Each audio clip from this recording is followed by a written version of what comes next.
Good morning, नमस्कार। मैं हूं अमित सिंह, आप देख रहे हैं टाइम्स नाउ। नव भारत देश और दुनिया की तमाम बड़ी खबरों पर बातचीत होगी, लेकिन रुक करते हैं इस वक्त की बड़ी खबर का, जो पुणे से आ रही है।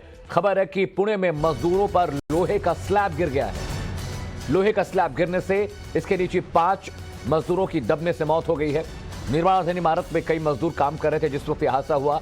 अभी भी कई मजदूरों के मलबे में दबे होने की खबर है और लोगों को बचाने के लिए रेस्क्यू ऑपरेशन अभी भी चल रहा है। हादसे में जख्मी 2 लोगों को हॉस्पिटल में दाखिल कराया गया। तस्वीरें देखिए, पुणे में एक निर्माणाधीन इमारत का स्लैब गिर गया जिसके नीचे दबने से 5 मजदूरों की मौत हो गई है। ये निर्माणाधीन जो इमारत थी ये पुणे में थी और लगातार स्लैब गिरने के बाद लोगों को बचाने की कोशिश की जा रही है। अभी भी मलबे के नीचे दबे होने की आशंका है। 2 जख्मी मजदूर हैं जिन्हें अस्पताल में दाखिल कराया गया है।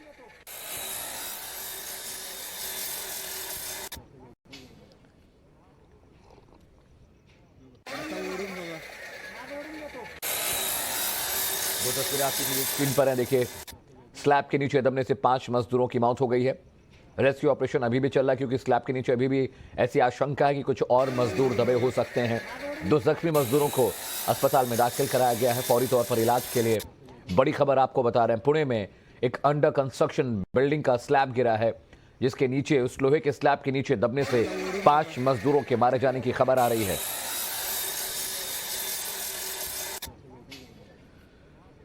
और इस बड़ी खबर के बाद अब वक्त हो चला है टाइम्स टॉप 100 का, यानी देश और दुनिया की 100 बड़ी खबरें, लेकिन फटाफट अंदाज में। पीएम मोदी आज यूपी की जनता को संबोधित करेंगे। वर्चुअल रैली के जरिए 5 जिलों में चुनाव प्रचार करेंगे। प्रधानमंत्री की आज को उत्तराखंड में होने वाली रैली रद्द, खराब मौसम के चलते कार्यक्रम कैंसिल हुआ। सीएम योगी आज गोरखपुर शहर सीट से अपना नामांकन दाखिल करेंगे।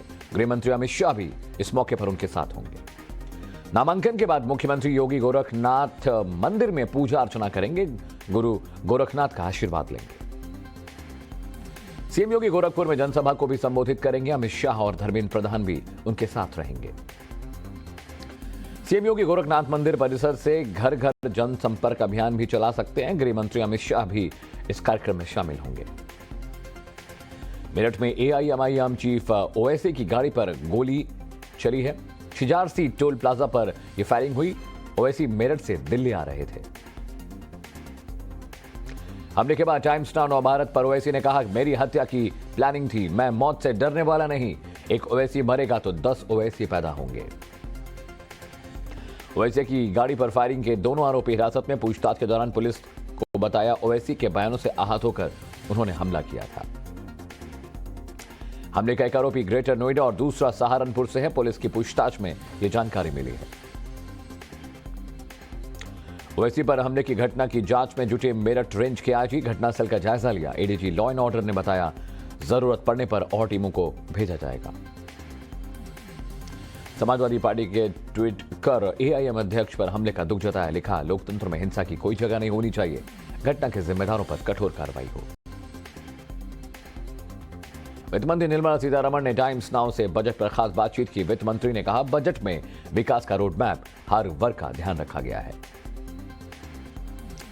राहुल गांधी पर वित्त मंत्री निर्मला सीतारमण का पलटवार। कहा, राहुल अध्ययन करते हैं, नहीं पता नहीं। राहुल बताएं उनके लिए गरीबी की परिभाषा क्या है। बजट को लेकर बीजेपी का मेगा प्लान। 5 और 6 फरवरी को बीजेपी सांसद अपने क्षेत्रों में बजट की खूबियां बताएंगे। यूपी के गाजियाबाद में अमित शाह ने जनसभा को संबोधित किया। कहा, माफियाओं का नामो निशान खत्म करने का वादा किया था। आज आजम खान और अतीक अहमद जेल में हैं। अमित शाह की अखिलेश को चेतावनी। बोले, उनके गुंडों ने यहां तांडव किया। मैं कहता हूं कि आप अपने घर में रहिए क्योंकि ये बीजेपी की सरकार है। बीजेपी अध्यक्ष जेपी नड्डा आज जालौन और कानपुर के दौरे पर रहेंगे। दोनों जगहों पर जनसभाओं को संबोधित करेंगे। सिद्धार्थनाथ सिंह पर हमले की कोशिश के आरोपी के खिलाफ एफआईआर दर्ज। सिद्धार्थनाथ सिंह के पीएसओ ने मामला दर्ज करवाया। आज अखिलेश यादव और जयंत चौधरी आगरा के दौरे पर रहेंगे। गठबंधन प्रत्याशियों के लिए प्रचार करेंगे। साथ ही साझा प्रेस कॉन्फ्रेंस की योजना भी है। अखिलेश और जयंत आगरा, छावनी उत्तरी और दक्षिणी समेत 6 विधानसभा क्षेत्रों में जनसंपर्क करेंगे। अखिलेश यादव का सीएम योगी पर निशाना, कहा बाबा जी कम प्रेशर को कम प्रेशर समझ रहे हैं। सच तो यह कि ऐतिहासिक हार के डर से वो बहुत प्रेशर में है। बुलंदशहर में प्रचार के दौरान अखिलेश यादव और प्रियंका गांधी आमने सामने आए। दोनों ने हाथ हिलाकर अभिवादन किया। प्रियंका और अखिलेश ने मुलाकात की तस्वीरें सोशल मीडिया पर शेयर की। प्रियंका ने लिखा, हमारी भी आपको राम राम। अखिलेश ने लिखा, एक दुआ सलाम तहजीब के नाम। गाजियाबाद में बीएसपी चीफ मायावती ने एसपी और बीजेपी पर जमकर निशाना साधा। कहा, धर्म के नाम पर नफरत का माहौल बनाया जा रहा है। इनकी सरकारों में रोजगार के लिए पलायन हुआ। यूपी विधानसभा चुनाव के लिए आम आदमी पार्टी ने उम्मीदवारों की लिस्ट जारी की है। 19 प्रत्याशियों के नामों की घोषणा की गई है। संयुक्त किसान मोर्चा बीजेपी के खिलाफ मैदान में उतरा। यूपी और गोवा में बीजेपी के खिलाफ प्रचार करेंगे। वाराणसी में कांग्रेस नेता अजय राय का विवादित बयान, पीएम मोदी और सीएम योगी पर आपत्तिजनक टिप्पणी की। सफाई पर कहा, बयान को तोड़ मरोड़ पेश किया गया। राहुल गांधी 6 फरवरी को पंजाब के लिए कांग्रेस के सीएम उम्मीदवार की घोषणा कर सकते हैं, सूत्रों के हवाले से खबर। पंजाब सीएम चन्नी ने टाइम्स नाउ नवभारत से एक्सक्लूसिव बातचीत की। कहा, सिद्धू और मैंने पार्टी को वचन दिया है, सीएम चेहरा कोई भी बने, हमें दिक्कत नहीं।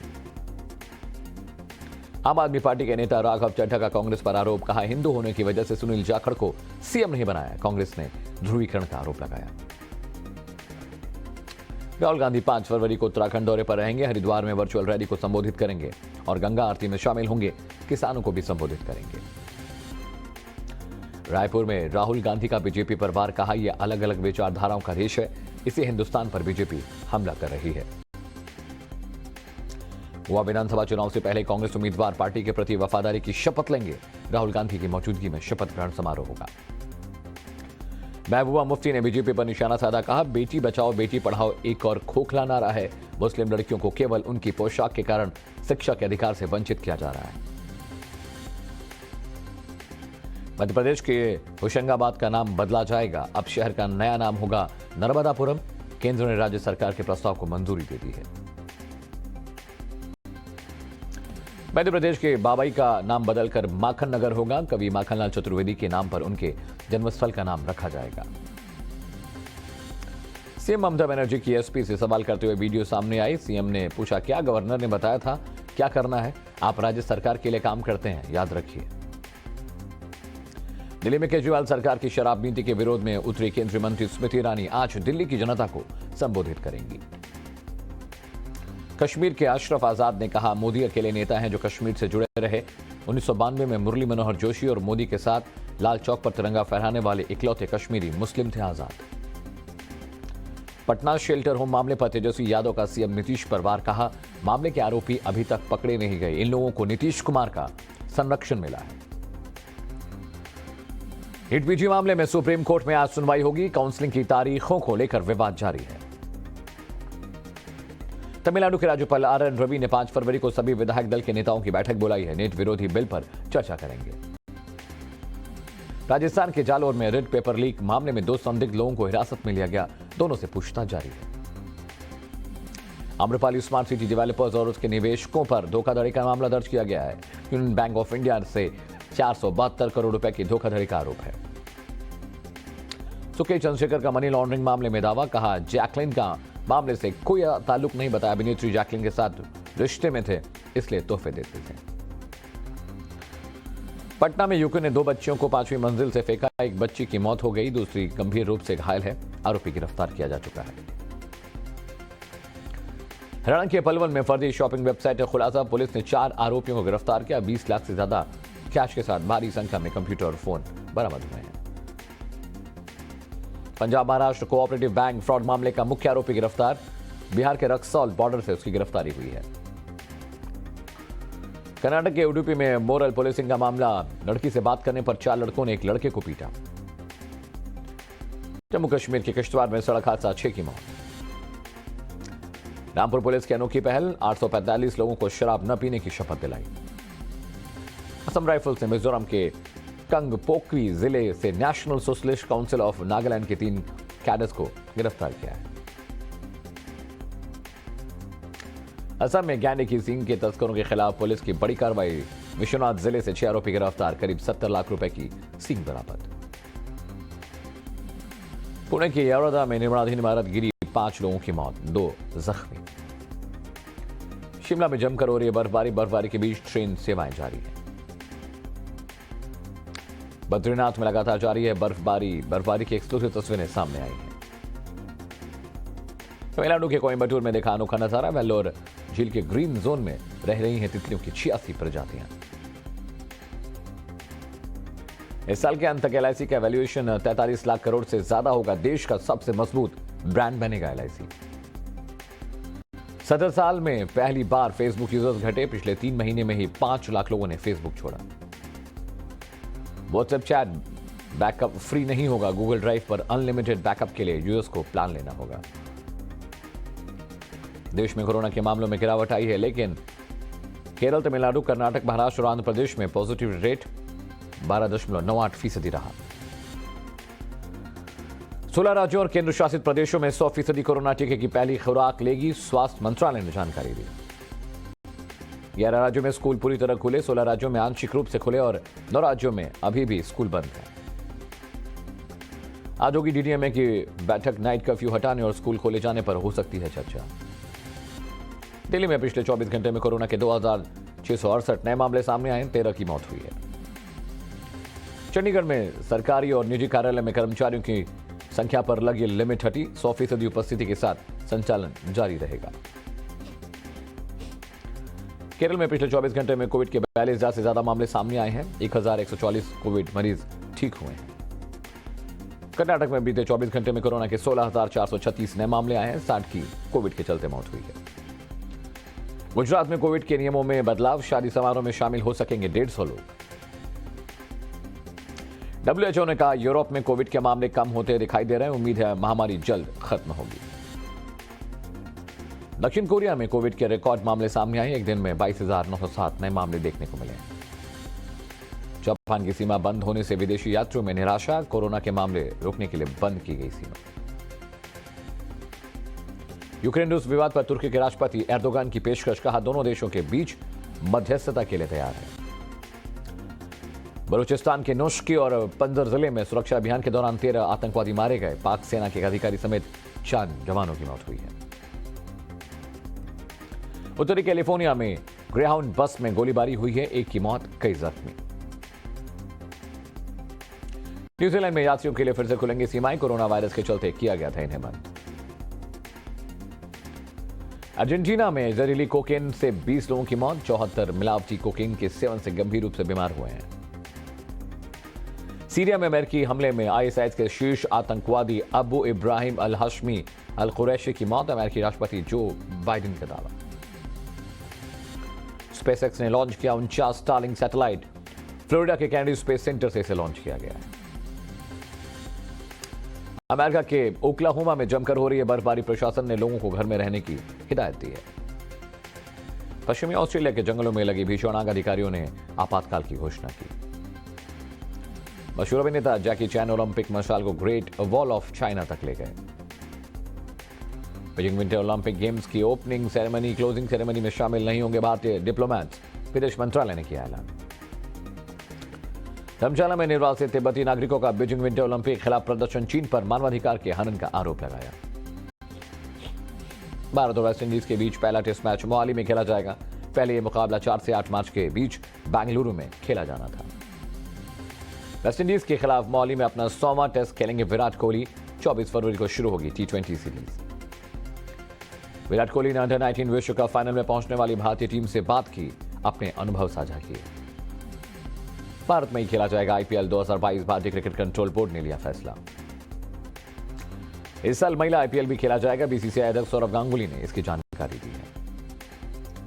महेंद्र सिंह धोनी की animated graphic novel Atharva the origin of first look सामने आया है। टीजर सोशल मीडिया पर वायरल हुआ है।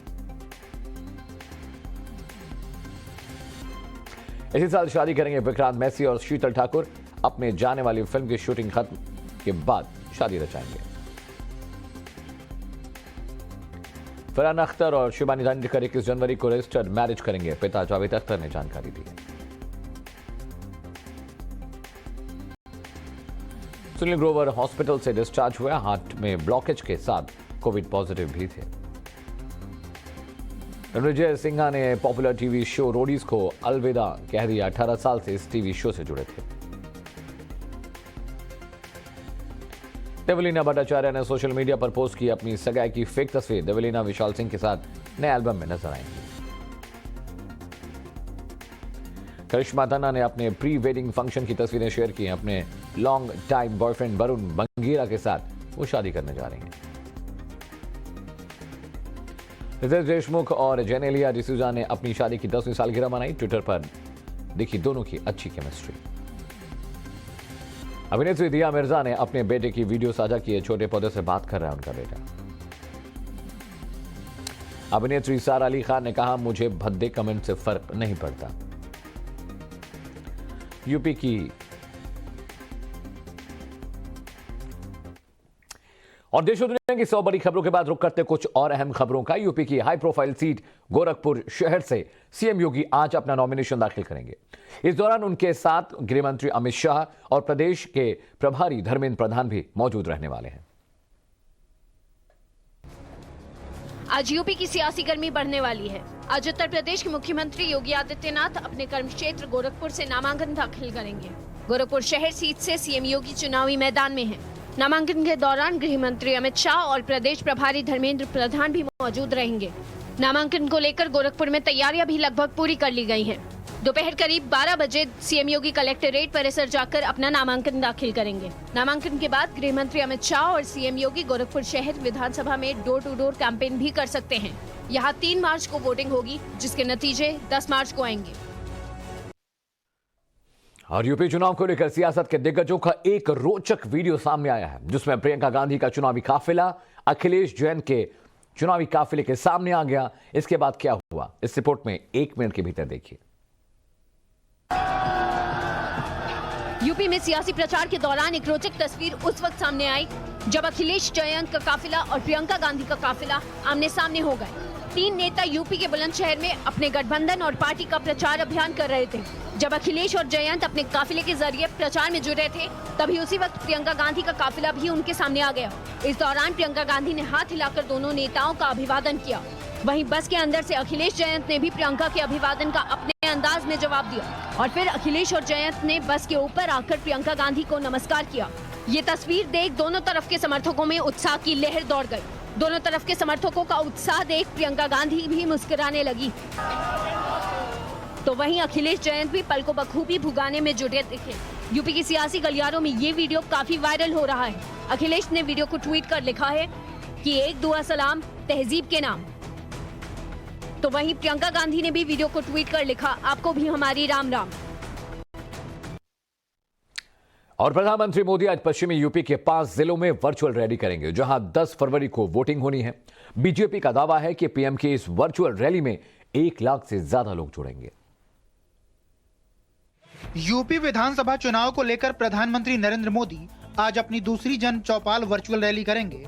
पश्चिमी यूपी के 5 जिलों की 23 विधानसभा सीटों के लोगों से पीएम मोदी वर्चुअल माध्यम से जुड़कर सीधा संवाद करेंगे।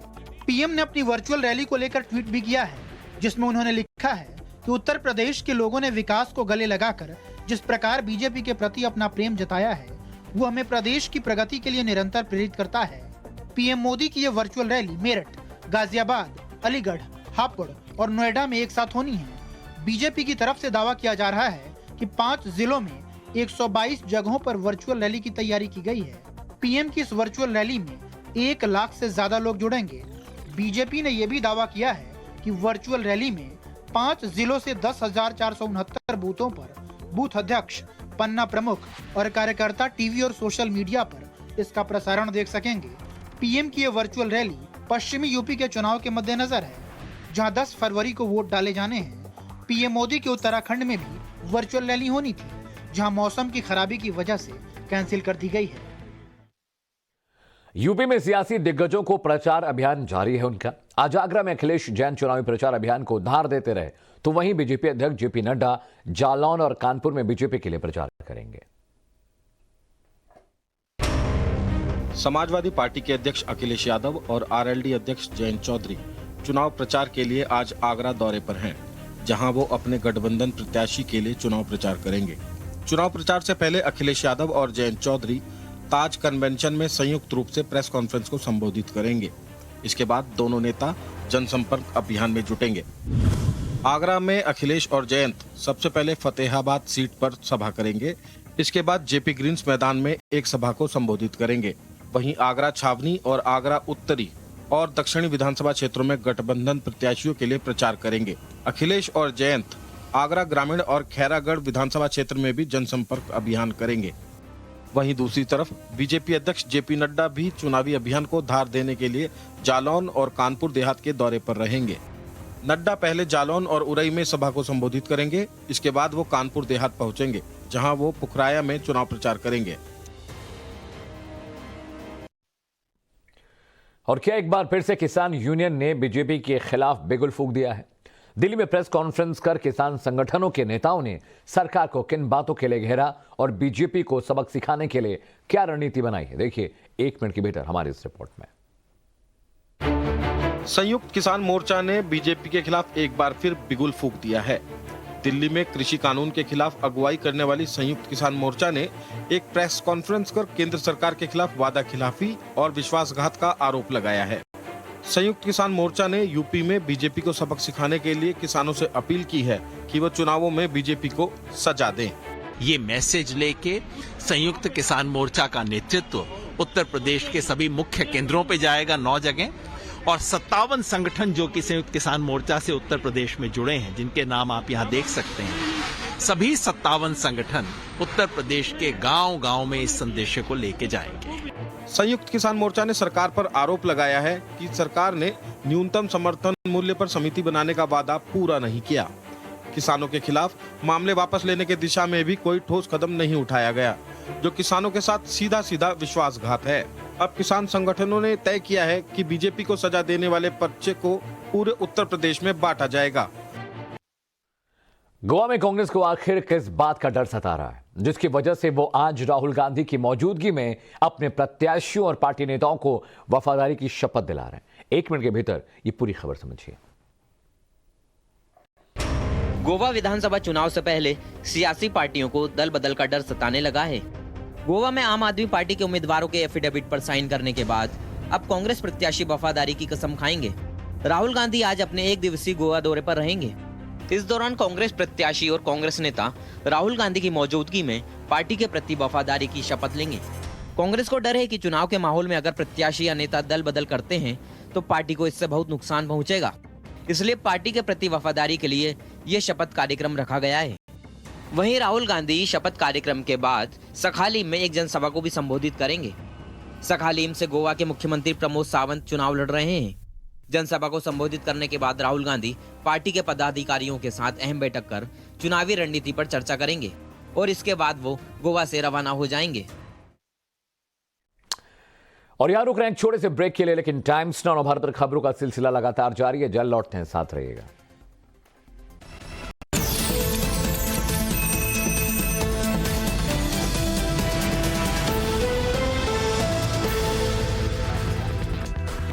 गुड मॉर्निंग, नमस्कार, मैं अमित सिंह, आप देख रहे हैं टाइम्स नाउ नव भारत। वक्त हो चला है सुपर 30 का, जिसमें हम आपको देश और दुनिया की तमाम बड़ी खबरों से वाकिफ कराते हैं। सबसे पहले देखिए सुपर 30 में आज की बड़ी खबरें।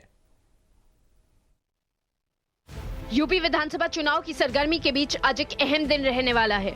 मुख्यमंत्री योगी आदित्यनाथ आज गोरखपुर शहर सीट से नामांकन दाखिल करेंगे। इस दौरान उनके साथ एक प्रस्तावक और एक समर्थक को जाने की अनुमति होगी। अन्य लोगों को 100 मीटर पहले ही रोक दिया जाएगा। नामांकन को देखते हुए कलेक्ट्रेट परिसर में सुरक्षा के चाक चौबंद इंतजाम किए गए हैं। गोरखपुर में 3 मार्च को वोटिंग होनी है। ऐसे में नामांकन की प्रक्रिया आज से शुरू होकर 11 फरवरी तक चलेगी। 14 फरवरी को पर्चों की जांच होगी, 16 फरवरी को नाम वापसी और 3 मार्च को मतदान होगा। 10 मार्च को परिणामों की घोषणा होगी। सीएम योगी के नामांकन के दौरान केंद्रीय गृह मंत्री अमित शाह, केंद्रीय मंत्री धर्मेंद्र प्रधान और स्वतंत्र देव सिंह समेत कई बड़े नेता मौजूद रहेंगे। इसके बाद एक जनसभा का भी कार्यक्रम रखा गया है। बताया जा रहा है कि सीएम योगी सभी नेताओं के साथ गोरखधाम मंदिर भी जाएंगे। वहीं गृह मंत्री अमित शाह सीएम योगी के साथ डोर टू डोर कैंपेन भी कर सकते हैं।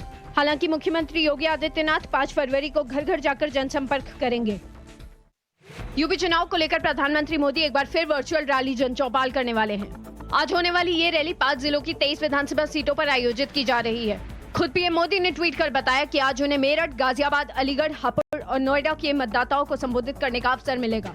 वर्चुअल रैली को लेकर सभी तैयारियां कर ली गई हैं। रैली में 1 लाख से ज्यादा लोगों के जुड़ने का दावा किया जा रहा है। हालांकि पीएम मोदी उत्तराखंड के लोगों के लिए भी जन चौपाल करने वाले थे, लेकिन खराब मौसम के चलते उसे रद्द करना पड़ा। बीजेपी के राष्ट्रीय अध्यक्ष जेपी नड्डा आज कानपुर देहात और जालौन के दौरे पर रहेंगे। इस दौरान नड्डा 3 जनसभाओं को संबोधित करेंगे। नड्डा सुबह करीब 10 बजे विशेष विमान से कानपुर एयरपोर्ट पहुंचेंगे, जहां से वो हेलीकॉप्टर के जरिए जालौन जिले के एसआरपी कॉलेज पहुंचेंगे, जहां माधोगढ़ विधानसभा क्षेत्र में जनसभा को संबोधित करेंगे। इसके बाद उरई विधानसभा में भी जनसभा को संबोधित करेंगे। दोपहर करीब 3 बजे जेपी नड्डा उरई के जीआईसी मैदान में संगठनात्मक बैठक करेंगे। उत्तर प्रदेश विधानसभा चुनाव को लेकर सभी पार्टियों के प्रचार जोरों पर है। ऐसे में आज समाजवादी पार्टी के अध्यक्ष अखिलेश यादव और आरएलडी अध्यक्ष जयंत चौधरी आगरा में रहेंगे, जहां वो 6 विधानसभा क्षेत्रों में जनसंपर्क करेंगे। सबसे पहले फतेहाबाद विधानसभा में सभा करेंगे और अपने प्रत्याशियों के लिए वोट मांगेंगे। इसके बाद आगरा छावनी, उत्तरी और दक्षिणी विधानसभा क्षेत्रों में प्रत्याशियों के लिए वोट मांगेंगे। समाजवादी पार्टी और आरएलडी ने 9 सीटों पर प्रत्याशी उतारे हैं, जिनमें से 6 सीट एसपी और 3 सीट आरएलडी के खातों में है। विधानसभा चुनावों को देखते हुए सभी पार्टियां प्रचार में जुटी हुई हैं। एक तरफ समाजवादी पार्टी के अध्यक्ष अखिलेश यादव ने मोर्चा संभाल रखा है, तो दूसरी ओर कांग्रेस प्रत्याशियों के लिए प्रियंका गांधी भी एक्शन मोड में दिखाई दे रही हैं। इसी कड़ी में जब वो बुलंदशहर में प्रचार कर रही थी, उसी दौरान अखिलेश यादव और जयंत चौधरी का काफिला उनके सामने आ गया। इसके बाद दोनों ही नेताओं ने हाथ मिलाकर एक दूसरे का अभिवादन किया और दोनों ही पार्टियों के समर्थक झूम उठे। प्रियंका गांधी ने इसका वीडियो ट्वीट कर लिखा है कि आपको भी हमारी राम राम। वहीं अखिलेश यादव ने भी तस्वीर को ट्वीट करते हुए लिखा, एक दुआ सलाम तहजीब के नाम। गोवा विधानसभा चुनाव से पहले पार्टियों को दल बदल का डर सता रहा है। ऐसे में कांग्रेस अपने उम्मीदवारों को पार्टी के प्रति वफादारी की शपथ दिलाएगी। राहुल गांधी की मौजूदगी में सभी उम्मीदवारों को पार्टी नहीं छोड़ने की शपथ दिलाई जाएगी। इससे पहले आम आदमी पार्टी ने भी अपने उम्मीदवारों को पार्टी नहीं बदलने की शपथ दिलाई थी। अपने 1 दिवसीय दौरे के दौरान राहुल गांधी राज्य के विभिन्न हितधारकों के साथ बातचीत करेंगे और शाम को सांखलीम में एक जनसभा को संबोधित करेंगे। एक बार फिर संयुक्त किसान मोर्चा ने बीजेपी के खिलाफ बिगुल फूंक दिया है। दिल्ली में कृषि कानून के खिलाफ अगुवाई करने वाली संयुक्त किसान मोर्चा ने प्रेस कॉन्फ्रेंस कर केंद्र सरकार पर वादा खिलाफी और विश्वासघात का आरोप लगाया।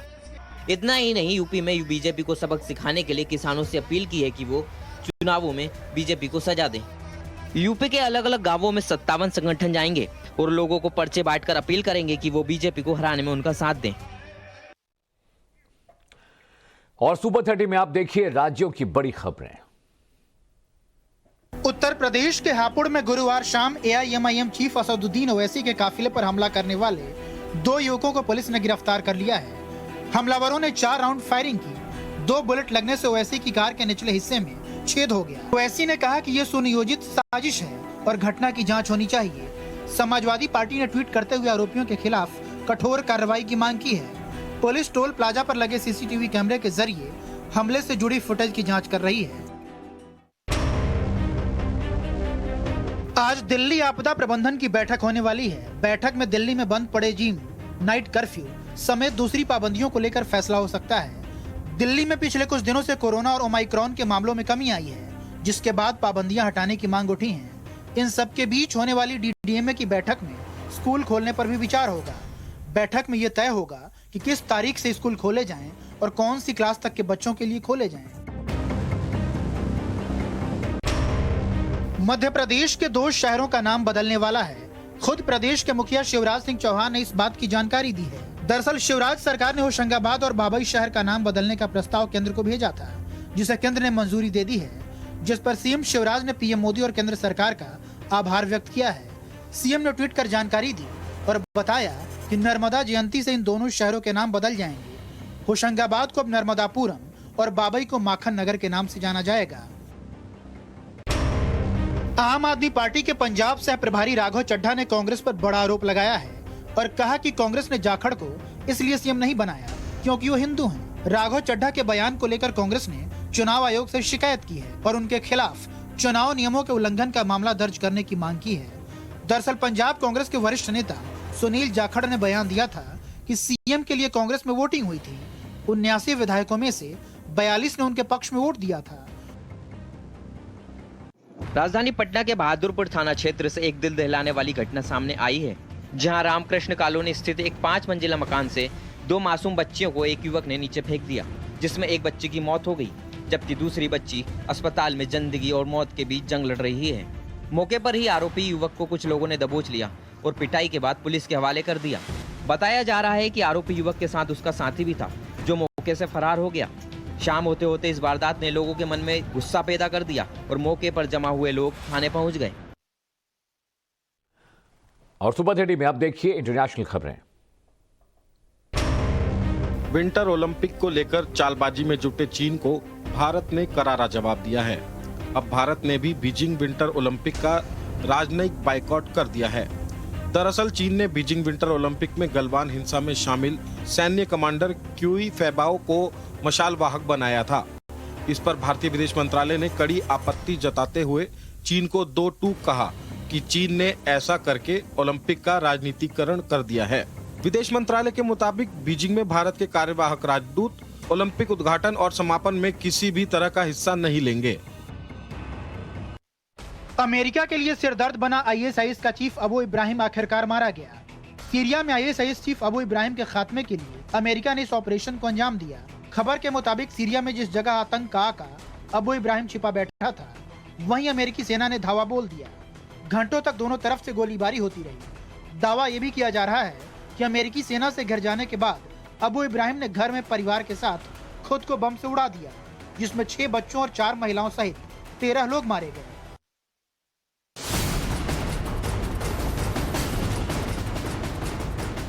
अमेरिका के उत्तरी कैलिफोर्निया में एक युवक ने बस में गोलीबारी कर दी, जिसमें एक युवक की मौत हो गई, वहीं कई लोगों के घायल होने की खबर है।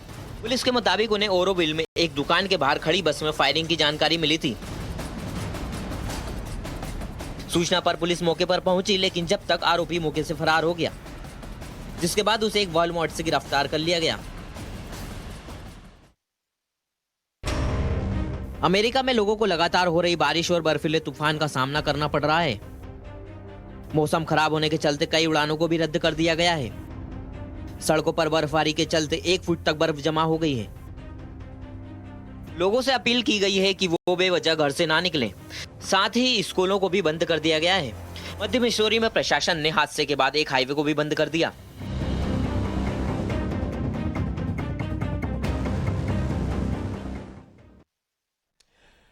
और अब देखते हैं सुबह 30 में खेल की खबरें। भारत की अंडर 19 टीम वर्ल्ड कप के फाइनल में पहुंच गई है। शनिवार को होने वाले इस मुकाबले में भारत की टीम इंग्लैंड से भिड़ेगी। इस मुकाबले से पहले भारतीय टीम के पूर्व कप्तान विराट कोहली ने टीम के खिलाड़ियों से बात की और उनका मनोबल बढ़ाया। अंडर 19 टीम के प्लेयर कौशल तांबे ने इंस्टाग्राम पर एक फोटो शेयर की है, जिसमें वो विराट कोहली से वीडियो कॉल पर बात करते नजर आ रहे हैं।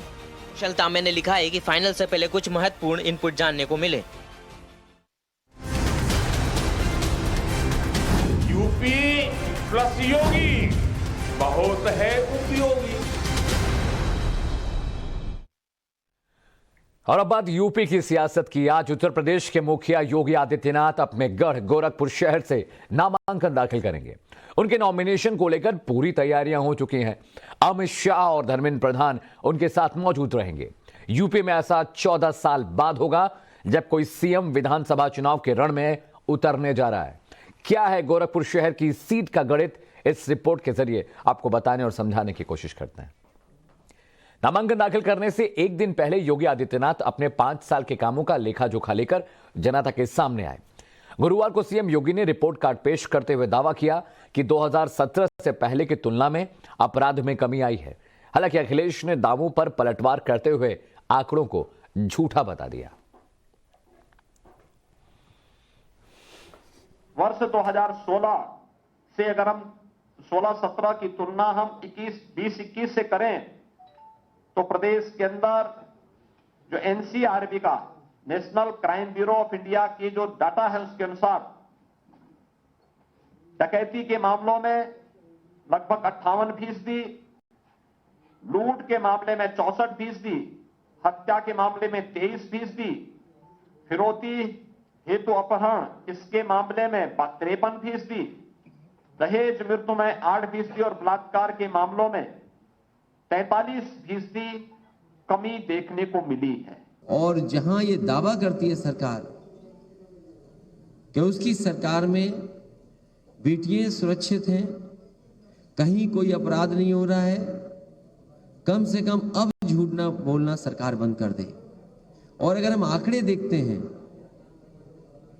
तो बड़े पैमाने पर ऐसी घटनाएं उत्तर प्रदेश में हो रही हैं और आंकड़ों में भी कई प्रदेशों को उत्तर प्रदेश ने पीछे छोड़ा हुआ है। जो सबसे अच्छी योजना थी पुलिस रिस्पांस सिस्टम डायल 100, नाम बदल करके 112 उसको कबाड़ा कर दिया, बर्बाद कर दिया। और 5 साल की उपलब्धियों को गिनाते हुए योगी ने दावा किया कि यूपी पुलिस को स्तर पर मजबूत बनाया गया है, जिसकी वजह से अपराध में कमी आई है। लेकिन अखिलेश इस बात से इत्तेफाक नहीं रखते। क्या कहा अखिलेश यादव ने, सुनिए। उत्तर प्रदेश के अंदर 1535 थाने हैं। सभी 1535 थानों में एंटी रोमियो स्क्वाड, महिला हेल्थ डेस्क पहले से स्थापित है। ये सफलतापूर्वक कार्य कर रही है। और प्रदेश के अंदर हम लोगों ने यह भी देखा है कि अपराध नियंत्रण में इससे कैसी सफलता प्राप्त हुई। जहां पिछली सरकारें रिफॉर्म करने में, पुलिस मॉडिफिकेशन करने में विफल थी, क्योंकि वह पुलिस को अपना व्यक्तिगत टूल बना करके उसका दुरुपयोग करना चाहती थी। जिले में जो घटना हुई है वो हाथरस की घटना को याद दिलाता है। हाथरस की बहन के साथ जो हुआ, उसके परिवार के लोग चाहते थे कि अंतिम संस्कार उनकी मर्जी से हो जाए, लेकिन सरकार ने उसकी परवाह नहीं की। और वहीं बुलंदशहर में इतनी निंदनीय घटना हुई है, जघन्य अपराध हुआ है, अभी भी अपराधी घूम रहे हैं। अपने कामों का हिसाब देते हुए योगी ने दावा किया कि सुरक्षा व्यवस्था की वजह से निवेशकों का आकर्षण यूपी की तरफ बढ़ा है। 1 लाख करोड़ का निवेश आया है, जिस पर अखिलेश ने सवाल खड़े कर दिए। सुनिए। पहला इन्वेस्टर समिट जब उत्तर प्रदेश सरकार ने किया था तो उसमें हमें 4,68,000 करोड़ रुपए के निवेश के एमओयू हमारे साथ हुए, जिसमें से हम लोगों ने 3 लाख करोड़ रुपए से अधिक के निवेश के प्रस्ताव को जमीनी धरातल पर उतार करके अलग अलग ग्राउंड ब्रेकिंग सेरेमनी के माध्यम से उसे जमीनी धरातल पर उतारने का कार्य किया। देखिए, ये 3 आना का झूठ या 2 आने का झूठ कहावत है। ये तो 3 लाख करोड़ का झूठ बोल दिया। उत्तर प्रदेश में जो एमओयू साइन हुए थे वो कहीं इन्वेस्टमेंट नहीं आया। अगर बुलंदशहर में कोई बड़ा कारखाना लगा हो तो बताओ। हमारे जहां से मैं आ रहा हूं कहीं कारखाना नहीं लगा। और कोई इन्वेस्टमेंट हुआ तो बताए ना सरकार, कहां इन्वेस्टमेंट हुआ। 1 डिस्ट्रिक्ट 1 प्रोडक्ट में कितना बजट आया होगा बुलंदशहर में? अगर हो सकता है खुर्जा के लिए कुछ पैसा आया हो, लेकिन सरकार बताए कि 1 डिस्ट्रिक्ट 1 प्रोडक्ट में कितना बजट दिया था आपने। एमएसएमई वाले रो रहे हैं, परेशान हो गए। कोविड के समय एमएसएमई बर्बाद हो गई इंडस्ट्री। और अब आपको दिखाते हैं सीएम योगी की कुछ अनसुनी कहानियां।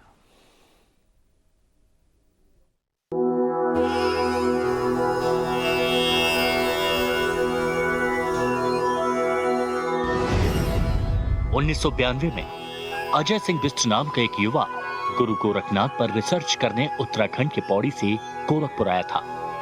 इसके बाद वो गोरखपुर का ही होकर रह गया। 1994 में अजय सिंह बिष्ट ने गोरखनाथ मंदिर के महंत अवैधनाथ से दीक्षा ली और नाम योगी आदित्यनाथ पड़ा।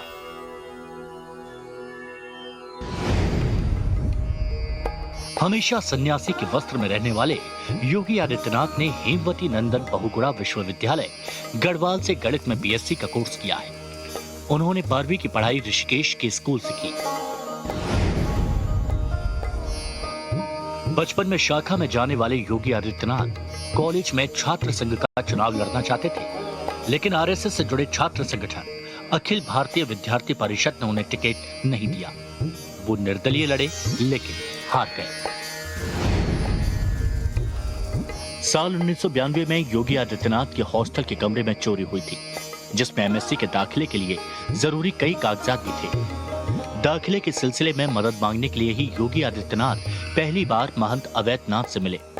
और 2 साल के अंदर महंत अवैधनाथ के उत्तराधिकारी बन गए।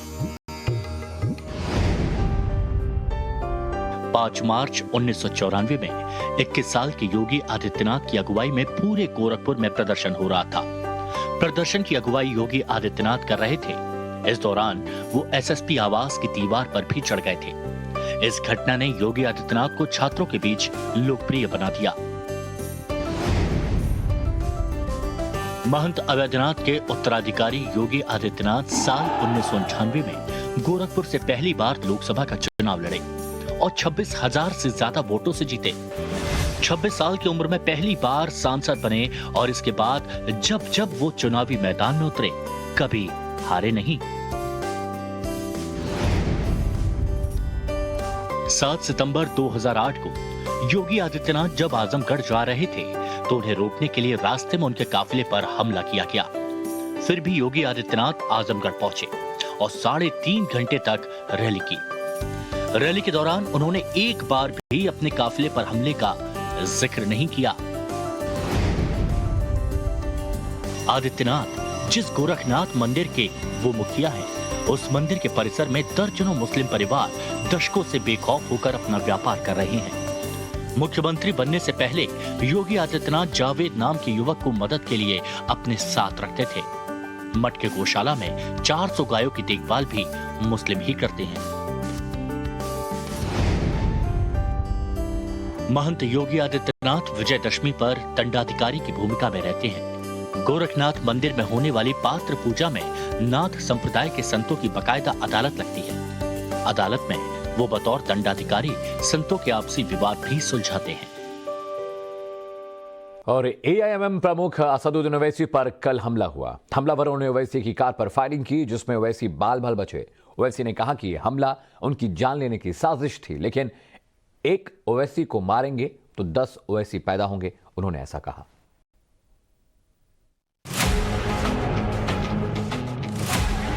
एआईएमआईएम अध्यक्ष असदुद्दीन ओवैसी की कार पर हमला, गोलियों के निशान और फिर पंक्चर हुई ओवैसी की गाड़ी। इसके बाद गर्म हुई यूपी की सियासत, लेकिन पहले ओवैसी का ये गंभीर आरोप सुनिए। टोल गेट के पास जब सब गाड़ियां रुकती हैं, स्लो होती हैं, तो अचानक एक बड़ी आवाज आई धमाके की, लाउड साउंड जो बोलते हैं। तो हम लोग चमके। जब दूसरी आवाज आई तो हमारे साथ यामीन खान थे जो गाड़ी चला रहे थे, हमारे दोस्त।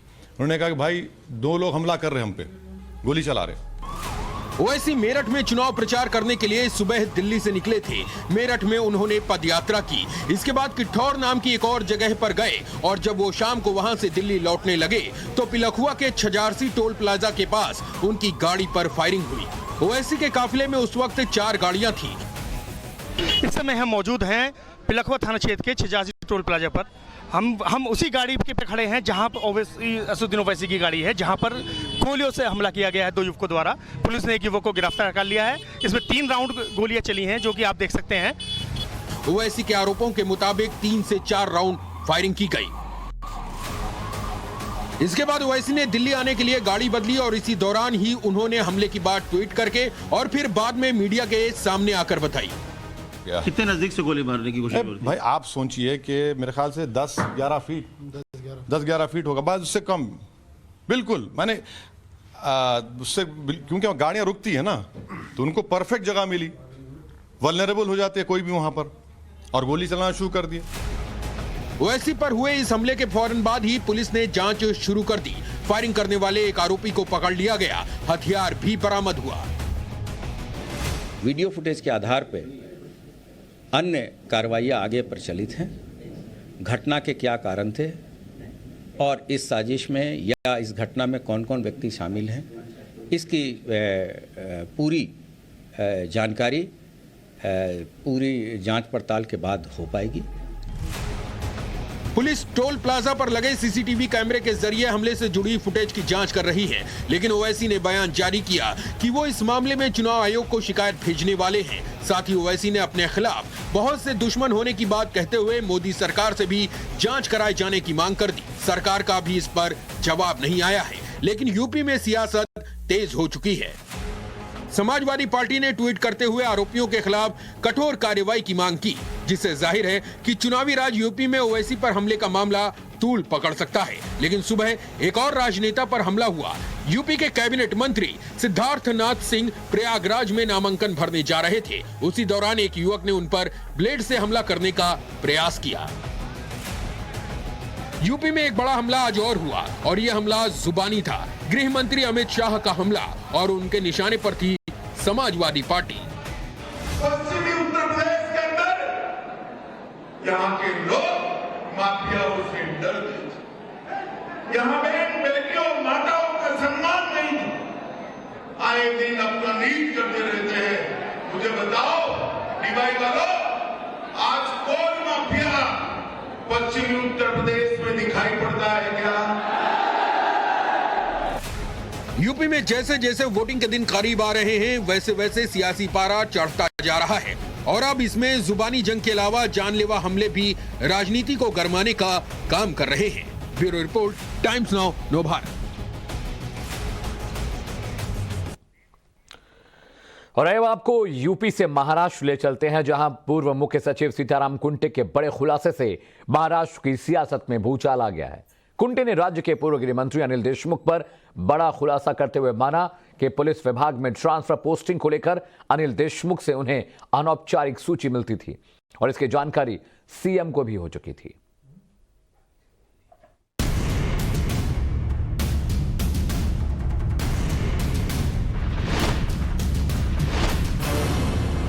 तत्कालीन मुख्य सचिव सीताराम कुंटे का विस्फोटक खुलासा। क्या देशमुख के कारनामों की सीएम को जानकारी थी?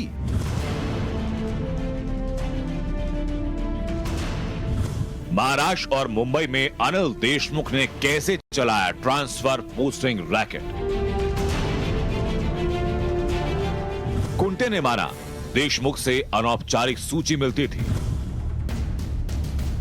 सनसनीखेज खुलासे से पुलिस भ्रष्टाचार रैकेट का पर्दाफाश हुआ। महाराष्ट्र के पूर्व चीफ सेक्रेटरी सीताराम कुंटे ने ईडी के सामने अनिल देशमुख के सारे कारनामों का काला चिट्ठा खोल दिया, जिसमें साफ हुआ कि अनिल देशमुख अफसरों की बदली और तबादले में सीधे शामिल थे। अनिल देशमुख एक अनौपचारिक सूची साझा करते थे, जिसकी जानकारी केवल उन्हीं के पास होती थी। मीटिंग में बोर्ड के सामने सीताराम कुंटे इसे मुंह जबानी पढ़ते थे और इन अफसरों के नाम फाइनल लिस्ट में शामिल किए जाते थे। महाविकास अघाड़ी की सरकार ने कई बार ऐसे दावे किए कि सेंट्रल एजेंसीज का फायदा उठाकर अनिल देशमुख को फंसाया जा रहा है, लेकिन अब कुंटे के बयान से साफ होता है कि पूरी सरकार अनिल देशमुख सहित अपनी ऐसी करतूतों को छुपाने की भरपूर कोशिश कर रही थी। ईडी को दिए कुंटे के स्टेटमेंट की कॉपी टाइम्स नाउ नवभारत के पास है, जिसमें कुंटे ने बताया कि कैसे पूर्व गृह मंत्री अनिल देशमुख ने ट्रांसफर किए जाने वाले पुलिस अधिकारियों की एक अनौपचारिक सूची थी। यह अनौपचारिक सूची, जिसके लिए पुलिस स्थापना बोर्ड द्वारा कोई रिकॉर्ड नहीं रखा गया, ये सूची सदस्यों को दी गई और उन्हें तबादले के बारे में मौखिक रूप से बताया गया। पुलिस स्थापना बोर्ड की 28 बैठकें हुई, जिससे साफ होता है कि कितनी तेजी से और कितने ट्रांसफर हो रहे थे। ये मामला महाराष्ट्र के सीएम उद्धव ठाकरे की जानकारी में भी आया। महाराष्ट्र के मुख्यमंत्री ने कुंटे को बताया कि उन्हें 10 डीसीपी के समूह के सामूहिक स्थानांतरण के बारे में शिकायतें मिली और फिर कुंटे को और परमवीर की स्थिति बनाए रखने के लिए कहा गया। सवाल है कि जब सीएम को इसकी भनक लगी, तब भी कैसे देशमुख के खेल रचने में कामयाब रहे। परमवीर सिंह वो ऑफिसर जिनके एक पत्र ने महाराष्ट्र की राजनीति में तूफान ला दिया। उनके द्वारा आरोप लगाया गया कि इस 10 डीसीपी के स्थानांतरण को रोकने के लिए 40 करोड़ रुपए का आदान प्रदान किया गया। इस पूरे खेल में रश्मि शुक्ला का रोल अहम। आईपीएस अधिकारी रश्मि शुक्ला ने कुंटे को बताया कि ट्रांसफर पोस्टिंग रैकेट कैसे चल रहा था। इसका पता लगाने के लिए वरिष्ठ आईपीएस अधिकारियों के फोन की निगरानी की जा रही है। एक तरफ महाराष्ट्र सरकार की खोखली राजनीति उसी सरकार में काम करने वाले सीताराम कुंटे द्वारा सामने आई, तो अब सरकार क्या जवाब देती है और कैसे खुद को सही साबित करती है, ये देखना होगा। Bureau report, times now Navbharat. और बुलेटिन में अब वक्त हो चला एक छोटे से ब्रेक का, लेकिन खबरें लगातार जारी हैं। जल्द लौटते हैं, साथ रहिएगा।